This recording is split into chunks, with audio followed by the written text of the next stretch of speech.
नमस्कार दोस्तों। मैं एक बार फिर वेल्थ स्ट्रक्चर चैनल पर आपका स्वागत करता हूं। और आज हम यहां पर एक बहुत ही ट्रेंडिंग टॉपिक पर डिस्कस करने वाले हैं। जी हाँ, आप सब जानते ही होंगे कि सेबी के अभी कुछ न्यू मार्जिन रूल्स आए हैं। तो उन मार्जिन रूल्स का एक ट्रेडर पर क्या इम्पैक्ट पड़ने वाला है और वो मार्जिन रूल्स क्या हैं और कैसे स्टेप बाय स्टेप वो एप्लीकेबल होने वाले हैं। तो जो न्यू मार्जिन रूल्स हैं हम उन पर ही एक डीप डिस्कशन करने वाले हैं। ठीक है, तो वीडियो पर लास्ट तक बने रहिएगा ताकि आपको एक एक पॉइंट्स बहुत ही क्लियरली समझ आ जाए। फ्रेंड्स, सबसे पहले तो आप ये समझिए कि सेबी ने जो न्यू मार्जिन रूल्स लेकर आया है उसका मेन मकसद क्या है। देखिए, क्या होता है कि मार्केट में एक रिटेल ट्रेडर आता है और ऐसा बोला जाता है और बोला क्या जाता है, ये सच भी है कि यहाँ 85 टू 90% जो रिटेलर्स हैं वो अपना लॉस करते हैं। ठीक है, तो जो रिटेलर्स यहाँ पे लॉस कर रहे थे उस लॉस को मिनिमाइज करने के लिए सेबी ने न्यू मार्जिन रूल्स लेकर आए।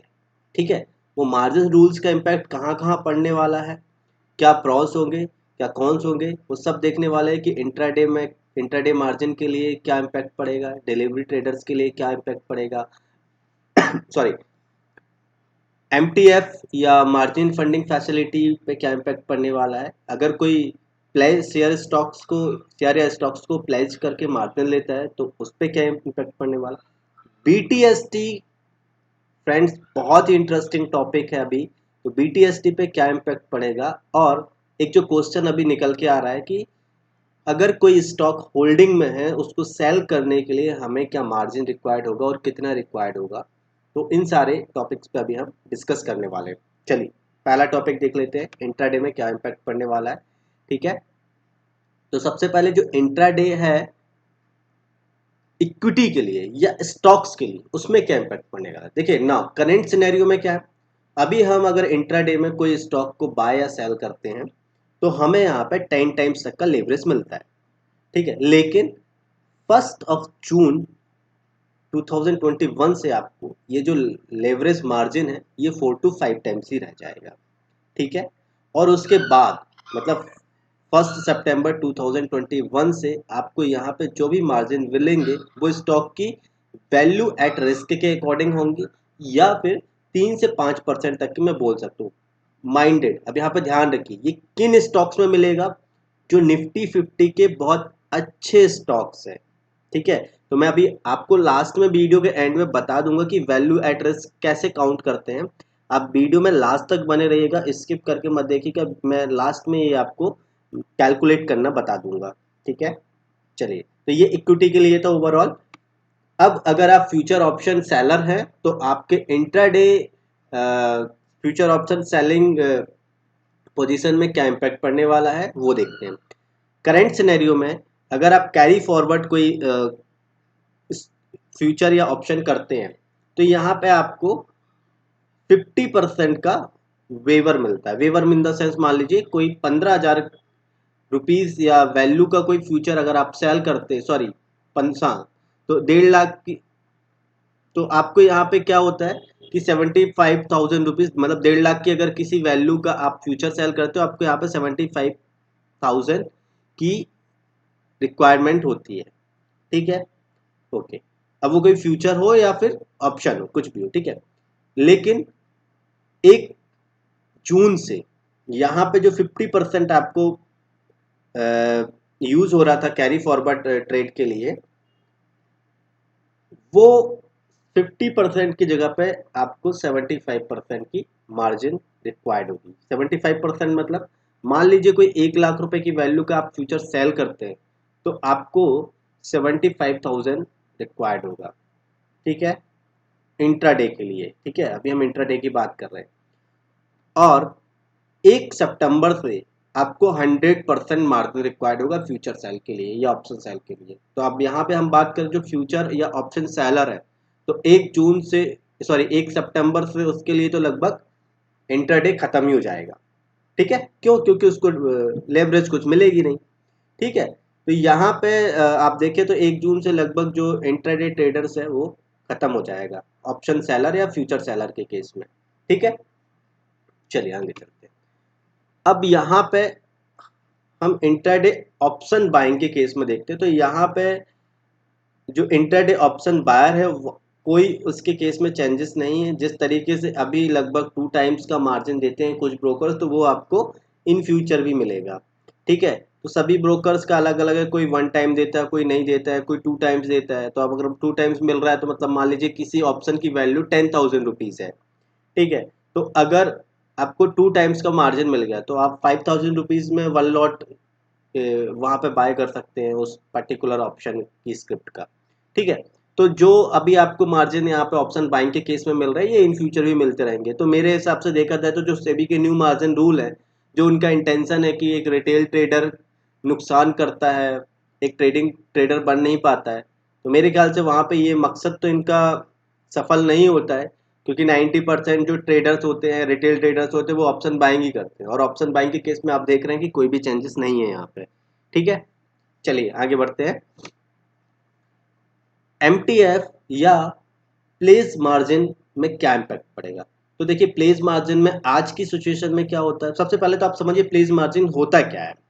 प्लेस मार्जिन का मतलब ये होता है कि अगर आपने कोई स्टॉक को होल्ड किया हुआ है और आपका व्यू है कि आप उसको 1 ईयर या 3 मंथ मतलब वट एवर या लॉन्ग टर्म में आप उसको होल्ड करना चाहते हैं, तो आप उन स्टॉक्स को प्लेस कर सकते हैं। और उस वो जितने की वैल्यू होगी उन स्टॉक्स की, सपोज मान लीजिए आपकी होल्डिंग स्टॉक्स की वैल्यू 1 लाख रुपीज है, तो 1 लाख रुपीज को 1 लाख अगर आप वो स्टॉक होल्डिंग स्टॉक को आप प्लेस करते हैं, तो आपको 1 लाख की वैल्यू केस में 80 to 90% का आपके पास में एक मार्जिन मिल जाता है, जिसमें आप इंट्राडे ट्रेड कर सकते हैं। तो यहाँ पे इसमें कोई चेंजेस नहीं होने वाला है, ये आपको continue to as it is आगे भी मिलेगा और अभी भी मिल रहा है। ठीक है, अब बात करते हैं हम यहाँ पे एमटीएफ या मार्जिन फंडिंग फैसिलिटी की। सबसे पहले तो आप इस मान लीजिए कि मार्जिन फंडिंग फैसिलिटी सारे ब्रोकर्स नहीं देते हैं। कुछ ब्रोकर्स हैं जो देते हैं, जिनके बारे में मैं अभी जानता हूँ, मैं उनका बता देता हूँ। एंजल ब्रोकिंग, एलएस ब्लू, मैं खुद भी एंजल ब्रोकिंग से ट्रेड करता हूँ। और अगर आप चाहते हैं तो एंजल ब्रोकिंग का डीमेट अकाउंट के लिए मैंने लिंक डिस्क्रिप्शन में दे दी है, आप वहां से जाके आप एंजल ब्रोकिंग में डीमेट अकाउंट ओपन करा सकते हैं। और अगर कोई भी आपको सपोर्ट चाहिए तो वहाँ आपको डिस्क्रिप्शन में ही कॉन्टैक्ट डिटेल मिल जाएगा मेरी टीम का, तो आप कोई भी किसी भी तरीके का सपोर्ट आप वहाँ से ले सकते हैं related to demat account opening. ठीक है, ओके। अब यहाँ पे आप समझिए कि मार्जिन फंडिंग फैसिलिटी होती क्या है। मार्जिन फंडिंग फैसिलिटी ये होती है कि अगर सपोज मान लीजिए आपके डीमेट अकाउंट में 1 लाख रुपीज है और आप बीटीएसटी या डिलीवरी ट्रेड लेना चाहते हैं, तो मार्जिन फंडिंग अगर आप यूज कर रहे हैं तो वहां पे 1 लाख के रिप्लेसमेंट में आपको 4 टाइम्स का लेवरेज मिलता है। मतलब जो 1 लाख उसकी वैल्यू आपकी 4 लाख रुपीज हो जाती है। ठीक है, तो आने वाले टाइम पे देखिए बीटीएसटी में तो आपको यहाँ पे 4 टाइम्स का लेवरेज मिल जा रहा है और आप इसको आसानी से यूज कर पाएंगे आगे तक के लिए। और नॉट ओनली बीटीएसटी, आपको यहाँ पे ये 90 डेज तक के लिए मिल जाता है। बट T+2 डेज के बाद में जो एमटीएफ है या फिर मार्जिन फंडिंग फैसिलिटी, उसमें कुछ इंटरेस्ट पे करना होता है ब्रोकर को। ठीक है, तो यहाँ पे अगर आप चाहें तो आप उसको T+2 डेज तक के लिए तो इजिली यूज ही कर सकते हैं, क्योंकि उसमें आपको इंटरेस्ट फ्री मिल रहा है, कोई आपको उसमें इंटरेस्ट पे नहीं करना है। तो जैसे स्टार्टिंग में मैंने आपको बताया था कि सबसे ज्यादा बीटीएसटी ट्रेड्स एग्जीक्यूट होगी, तो उसका कारण यही था कि आपको यहाँ पे एक मार्जिन फंडिंग फैसिलिटी मिल जाएगी ब्रोकर से। तो 1 लाख का भी अगर आपके पास में फंड है तो आप 4 लाख तक की ट्रेडिंग कर सकते हैं। समझ रहे हैं ना? इसलिए मैंने आपको बोला था कि बीटीएसटी अभी एक आने वाले टाइम पे सबसे ज्यादा पोजीशन जो है वो बीटीएसटी पे ही ट्रेड होने वाली है। ठीक है, चलिए अब बीटीएसटी जो हम बात कर रहे हैं, तो मार्जिन फंडिंग आप यूज कर सकते हैं बीटीएसटी के लिए, यहाँ पे कोई चेंजेस नहीं है। ठीक है, बट जो लोग बीटीएसटी में सेल करते हैं, एसटीबीटी बीटीएसटी लेके सेल करते हैं, मतलब मान लीजिए आपने कोई स्टॉक है उसको होल्ड किया और आप आज जैसे सपोज सेल करते हैं। ठीक है, तो आपके पास में जो अवेलेबल मार्जिन आएगा, सपोज आपके पास में 1 लाख रुपीज के स्टॉक होल्ड थे और आपने वो 1 लाख रुपीज के स्टॉक आज आपने सेल कर दिए, तो 1 लाख रुपए की फंड आपके डीमेट अकाउंट में आ जाएगा। तो जो 1 लाख रुपए का फंड रेस होगा आपके डीमेट अकाउंट में, उससे आप केवल स्टॉक्स ही बाय कर पाएंगे। ठीक है, समझ गए। और अगर आप उस अवेलेबल मार्जिन से जो आपको 1 लाख रुपीज आपके होल्डिंग के शेयर सेल करके मिला है, आप चाहे कि फ्यूचर एंड ऑप्शन या कमोडिटी पे ट्रेड करेंगे तो आप 100% यूज नहीं कर पाएंगे, आप केवल 60% आप यूज कर पाएंगे सेम डे के लिए। मींस अगर आपने 1 लाख रुपए के होल्डिंग के स्टॉक्स स्क्वायर ऑफ किए हैं या बेचे हैं, तो 1 लाख रुपए का 60% मतलब 60,000 रुपए की वैल्यू तक के आप फ्यूचर या ऑप्शन या कमोडिटी में आप सेम डे ट्रेड कर पाएंगे।